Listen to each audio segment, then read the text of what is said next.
আকাশে হঠাৎ বজ্রের গর্জন, মনে ভীষণ ভয় কাজ করে, তাই না?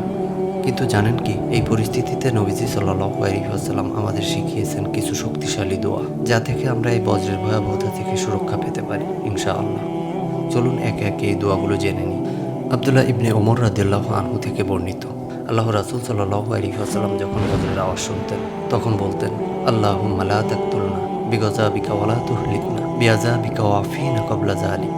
অর্থাৎ, হে আমাদের প্রভু, তোমার ক্রোধের বশবর্তী হয়ে আমাদেরকে মেরে ফেলো না, আর তোমার আযাব দিয়ে আমাদের ধ্বংস করো না, এর আগেই আমাদের ক্ষমা ও নিরাপত্তার চাদরে আবৃত করো।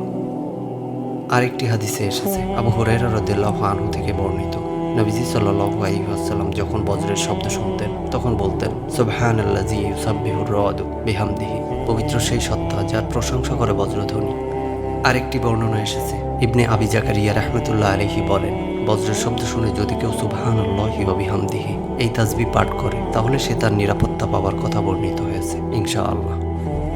প্রিয় ভাই, বজ্রপাত আমাদের ভয় দেখানোর জন্য নয়, বরং আল্লাহ তাআলার শক্তির একটি নিদর্শন। তাই এই মুহূর্তগুলোতে দোয়া করা মানে নিরাপত্তা পাওয়া এবং আল্লাহ তাআলার দিকে ফিরে যাওয়া। তাই আজ থেকে অভ্যাস করুন, বজ্রের শব্দ শুনলেই এই দোয়াগুলো পড়তে থাকুন।